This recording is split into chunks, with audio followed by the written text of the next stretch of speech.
Welcome to the Visionary Chronicles, a business strategy podcast where we provide insight to those looking for creative, executable strategies built around the latest disruptive ideas, innovative cultures, product creators, and marketing solutions. Today in the Visionary Chronicles, we're going to talk about direct-to-consumer success. You know, with all that's gone on over the last 18 months, almost every company, brand, retailer, whatever it happens to be, has transitioned a lot of their business over to direct-to-consumer. And many have been successful, but also at the same time, many have been confused or not really knowing how to build direct-to-consumer business, or finding ways that they could do it cheaper, less expensive, not understanding the metrics. So it is a completely different model of how you build your business. What goes into the metrics now that they're tangible? How do you measure success? How do you grow your business? All of these questions are new to brands that really haven't dedicated a lot of time to direct-to-consumer prior to the pandemic. So I thought it would be an opportune time to talk about how you thrive in this environment, this direct-to-consumer business. And truly, the ones when I look at it, and the brands, again, that I've been with or that I work with through LiquidMind, ones that are truly a brand find out very quickly that the direct-to-consumer business and strategy is a lot easier. And direct-to-consumer is difficult, but what you'll find is that if you are a brand, truly a brand, where it's embraced by your community and you're got a value proposition beyond product and you're at a premium level, you'll find that the direct-to-consumer business will allow you to be more successful. You look at brands like Nike, where they've gone from literally 5% of their business on DTC up to 35%, and they would love it to be 80%. There's a lot of reasons for that. One is that they can control the messaging. Number two, they can control the value. Number three, they can control price points, and they're a heck of a lot more profitable. And that goes with any brand you'll see out there, big or small. And I say that because many people feel like, well, I'm not a big brand. I can't go to direct-to-consumer. How do I get my message through all of these big brands in my particular category? Well, welcome to DTC, because DTC makes it a lot easier for you. You can control the messaging. There's been many small brands in the marketplace, and I'll use apparel and footwear as an example on the CPG side, is that you'll see brands like Allbirds, footwear brands like Brooks, Saucony, Hoka 11. These were all brands that, not to say they weren't doing a great job before the pandemic, but I can tell you right now, because they were a brand pre-pandemic, that their D2C business is off the charts. And so when you look at the first piece of this puzzle, you know, and I get many times questions from owners of brands, presidents of companies, where they'll come to me and say, well, how do I start this D2C business? Now, this goes for bigger brands, it goes back to the start of the pandemic when there was this rush to get online, but everybody had the same question. And there's a strategy around this, yes, but there's also a baselining around, are you prepared to transition to the D2C business? And if so, how do you go about that? And the first thing that I always do is I define if they're a brand or if they're not a brand. And the reason I start from there is because if you're devising a strategy for D2C business, it's going to be a whole lot more expensive if you're not a brand. And that's where you do have to cut through the weeds. You have to make larger investments. You have to get your name out there. So if you are a brand pre-pandemic, you have a lot more control over your destiny. And the brands that were brands before the pandemic also are ones that really don't need retailers for the most part. And what's really great about what they've established, and the pandemic forced many of these brands to have to think about a clear D2C strategy. Many times it was just an afterthought because they didn't want to disrupt their current distribution chains, which were international as well as retail distribution. But now, by design, they've found an opportunity to go after the D2C business in conjunction with their retailers. So many times you'll find very similar to what happened back in the day when Apple disrupted the music industry, is they decided to go to direct, and they worked directly with the music industry major players, similar to what the D2C CPG brands are doing now. They're working with the retailers like the Dicks of the world to have it be successful on both sides. So Apple kind of had that back in the day when they invented the iPod. They completely transitioned the music industry.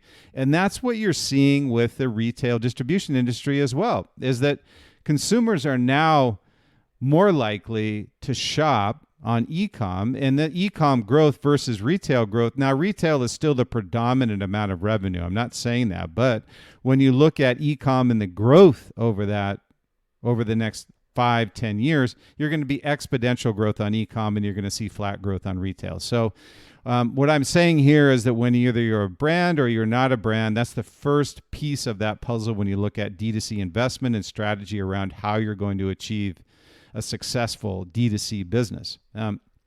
So when you're devising a strategy, many times if you're a brand, what I look at is successful D2C brands devise a strategy around the core principles that define a clear point of difference from their retail competitors. So now what I mean by that is not product so much as what is your differentiator from a distribution standpoint, and you're making my life easier as a consumer in buying your products. And then the second piece of that is obviously the products themselves. So what you're kind of building is this tier of a successful D2C business is the brand itself, the product, and also the distribution to your consumer, making all of that very easy for them. And going back to these brands controlling their own destiny, if you can imagine, I'll give you a great example of, let's just say it's Nike, for instance, because everybody kind of knows, obviously, who Nike is and Nike's culture and their principle, their products, whatever it happens to be. But I can tell you the thing that Nike loves about the D2C business as well as other CPG brands is they know their community, okay? They know because they position their brand a certain way with a certain demographic, and they have aspirational products. They have an aspirational lifestyle. They inspire people. And what is the best way to do that? It's to do it through their website and communications through social media.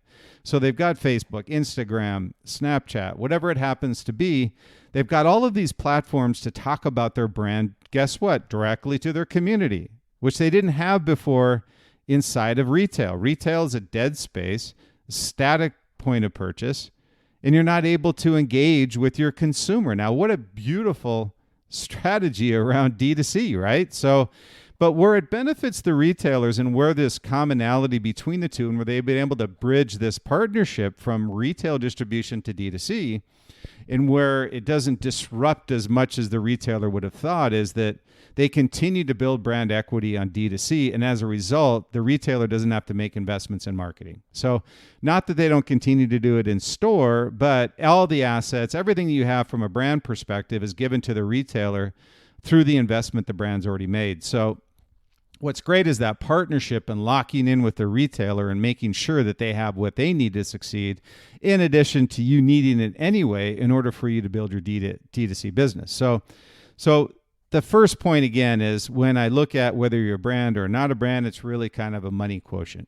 Okay, so either you're going to spend less money, or you aren't. The first thing you do is establish yourself as a brand. Now, if you don't want to be a brand and you just want to be commodity, then you're just fighting on price point. So it really becomes a margin play there. So the next piece of this, and what I talk about with the D2C business, is it's a very tech-heavy market. That if a brand, they want to establish long-term growth, they must define and implement quickly a short-term success strategy. So successfully defining first who they are, what they are offering, how they're different from the current status quo in the industry, and building a community who will stay loyal to them. Okay. So that's a lot there, but I'm just getting at to the point is that, so in the current environment that you're in with retail, people have to get in their car, drive to the store, have somebody helping them, select through the racks, sizing's available, it's not available. So when you look at having this omnichannel strategy that these brands have on their B2C businesses, going through the full experience of what your consumer goes through is key to success on D2C. finding your little point of difference. And it could be a point of difference on shipping. It could be a point of difference on product availability. It could be on colors, whatever it happens to be. But to find a point of difference that makes your consumers' life easier. Okay. So they've got a lot of things to do. Give them time during the day. So you look on brands' websites. Either they're easy to shop on or they're not easy to shop on. Okay, that's a big piece of this puzzle. When you look at design, aesthetics, marketing, brands do a great job of that online. There are some, because of the number of products that they have no choice but to be a little bit more ingrained in how they're laying out their website. But overall, the landing page, how they build loyalty with their community, how they provide value beyond product are second to none. And they control their own destiny with that. So when you look at this, first, you need to make sure that you're defining that point of difference. Are you a brand? Are you not a brand? Figure out who you are. How are you going to be different? And how are you going to be different from what currently is available in the marketplace today and how people purchase? Go through that entire omni-channel strategy and how people purchase. So when you look at this, you're building something that you want to sustain your community so you can build loyalty. And there are two pieces of this puzzle that everybody's probably familiar with on D2C business is customer acquisition cost, CAC, and also the long-term value. And when you look at determining your CAC and normalizing the LTV, you want to make sure that you're providing that value that people come back for again and again. And that could be through promotions. It could be through product. It could be through pricing, whatever it happens to be, the 3 Ps. So when you look at this, defining what that looks like and also understanding the metrics behind your investments on D2C is key as well. So when you look at this, the issue with many D2C models that I've seen is they consider the tangible but forget about the intangibles. The tangibles being product, nutrition, price points. When you look at the intangible side of it, where they seem to forget many times, is loyalty, community, engagement. All of these things are in combination with tangible, again, being attrition rates, price point compression, competitive rivals. But you can't forget about your intangibles on the D2C side. How do you build loyalty? How do you engage with your consumers? How do you build a community? So then in order to succeed, I kind of put together 5 points here. And again, there's many more, but I like to kind of do top 5 and things that working with brands that I've seen successful for building a D2C business. So the first is what I call product innovation. And I'm a huge believer, as you know, in product innovation. So one that's driven by value creation. So there's one thing you look at on product innovation, which is, not only migrating, but going beyond migration to incremental improvements beyond that. So incrementalism is the death of product. So you want to make sure that you're truly innovating on your product, but also keep in mind the value creation side of it. So if you've got a product, how are you going to improve it to provide value to your community or your customer? So build a product portfolio around the needs and wants of your community. That's a big piece of that. So that gives you a defined point of difference from a product standpoint, and you can talk about it online. And the next piece, and the second one is master your core business. And I talk to many brands about this because inevitably what comes up on the strategy board is, hey, we're a footwear company, but we would like to do bedding. Well, that doesn't make any sense. That's not part of your core competency. So, hey, manage your core business first successfully online. And then if you see an opportunity in the future, only go after categories that are outside of your core competency once you've mastered your core business. So before moving into others, master your product line first. Don't be this jack of all trades, master of none strategy. And that's really what that is involved. The third piece then is to continue to provide value beyond products, kind of an offshoot of number one.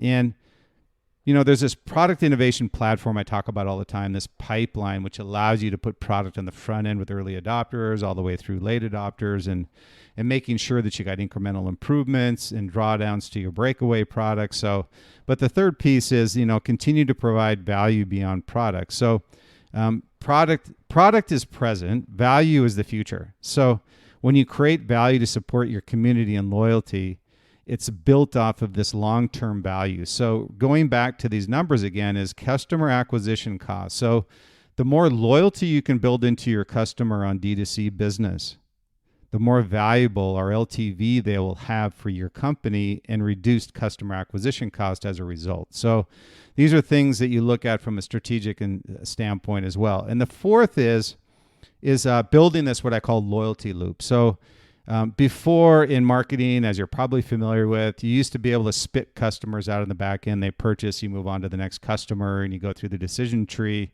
But now you need to make sure that you're engaging with them beyond purchase. So it's called this loyalty loop. So how did you like the product? What can we do for you better? You're now have their email address so you can send them articles on how to run better running technique if you're selling running shoes. So these are things that you want to build your loyalty loop on, and clearly understanding the customer journey with your brand from decision to post-purchase and beyond. Okay, so that's the fourth piece.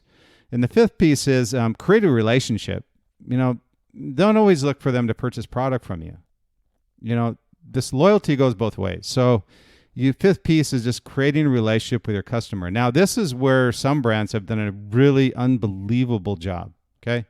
When they go to, let's say a customer buys a run shoe from you as an example, being we've already talked about it, and you know that inevitably they're probably going to be a trail runner, maybe they're a road runner, whatever it happens to be, you want to have a product that proactively shows them what it can do to make them a better runner, possibly sending them information on how better running techniques, or maybe a product.